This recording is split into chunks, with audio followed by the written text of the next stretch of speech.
Saudara-saudari, Injil kita pada hari ini diambil dari Injil Yohanes bab 15 ayat 9 sampai 17. Pada perjamuan malam terakhir Yesus bersabda kepada murid-muridnya, "Seperti Bapa telah mengasihi aku, demikian juga aku telah mengasihi kamu. Tinggallah di dalam kasih-Ku itu. Jikalau kamu menuruti perintah-Ku, kamu akan tinggal di dalam kasih-Ku, seperti aku menuruti perintah Bapa-Ku dan tinggal di dalam kasih-Nya. Semuanya itu kukatakan kepadamu, supaya sukacitaku ada dalam kamu dan sukacitamu menjadi penuh. Inilah perintahku, yaitu supaya kamu saling mengasihi seperti aku telah mengasihi kamu. Tidak ada kasih yang lebih besar daripada kasih seorang yang memberikan nyawanya untuk sahabat-sahabatnya. Kamu adalah sahabatku, jikalau kamu berbuat apa yang kuperintahkan kepadamu. Aku tidak lagi menyebut kamu hamba, sebab hamba tidak tahu apa yang diperbuat oleh tuannya.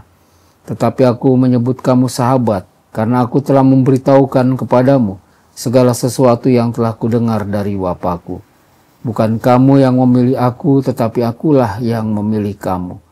Aku telah menetapkan kamu supaya kamu pergi dan menghasilkan buah, dan buahmu itu tetap, supaya apa yang kamu minta kepada Bapa dalam namaku diberikannya kepadamu. Inilah perintahku kepadamu, kasihilah seorang akan yang lain." Demikianlah sabda Tuhan. Terpujilah Kristus.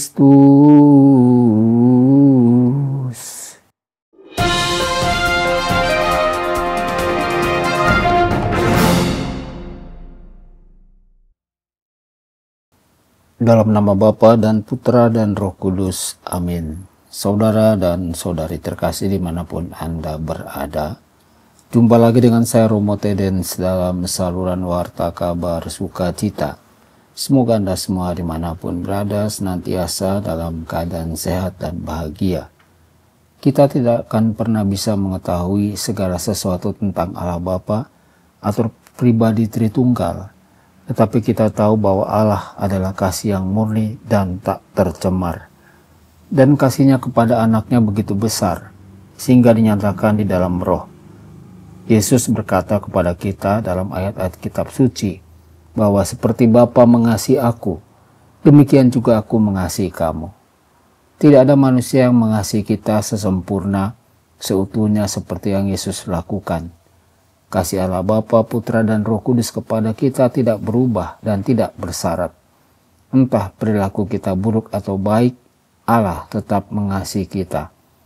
Kita dapat menghabiskan waktu berjam-jam untuk merenungkan kebenaran ini dan tidak akan menyentuh permukaan dari kedalaman kasih yang Allah miliki bagi kita.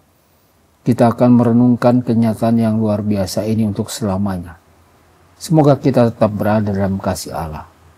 Saudara-saudari, Yesus berkata bahwa kita adalah sahabatnya jika kita melakukan apa yang diperintahkannya kepada kita. Namun terkadang kita dapat merasa seperti budak. Dengan rasa tanggung jawab, kita mematuhi peraturan, menyesuaikan diri dengan kebenaran, melakukan penebusan dosa, berkorban untuk orang lain, dan lain sebagainya. Tetapi kita tidak pernah menjadi budak karena Allah bukanlah seorang Tuhan yang memperbudak. Dosa memperbudak kita. Allah adalah kasih. Ketika kita merasakan sesuatu yang kurang dari yang dikasihi, persepsi kita tentang Allah telah berubah. Mungkin kita telah mendengarkan terlalu dekat dengan pembohong besar, yakni setan. Dalam hal ini kita dapat kembali ke ayat pertama dalam bagian ini dan mengingatkan diri kita sendiri bahwa kita dikasihi oleh Allah yang luar biasa. Saudara-saudari, kita baru saja menjelajahi kedalaman kasih Yesus yang tak terbatas bagi kita. Sekarang kita diperintahkan oleh Yesus untuk mengasihi orang lain seperti Dia mengasihi kita. Tentu saja hal ini tidak mungkin terjadi jika bukan karena Allah telah mengasihi kita terlebih dahulu. Ketika hati kita penuh dengan pengalaman dan kasih Yesus, maka kasih kita kepada orang lain akan meluap. Kita mengasihi bukan dengan sumber daya kita yang terbatas, tetapi dengan kasih karunia Yesus. Dalam kekuatannya adalah mungkin untuk mengasihi bahkan mereka yang telah menyakiti kita. Kasihilah dan lakukanlah apa yang kamu kehendaki. Jika kamu berdamai, berdamailah karena kasih. Jika kamu berseru, berserulah dalam kasih. Jika kamu mengoreksi seseorang, koreksilah dia karena kasih. Jika kamu mengampuni mereka, ampunilah mereka karena kasih. Biarlah akar cinta ada dalam dirimu, tak ada yang dapat muncul darinya kecuali kebaikan.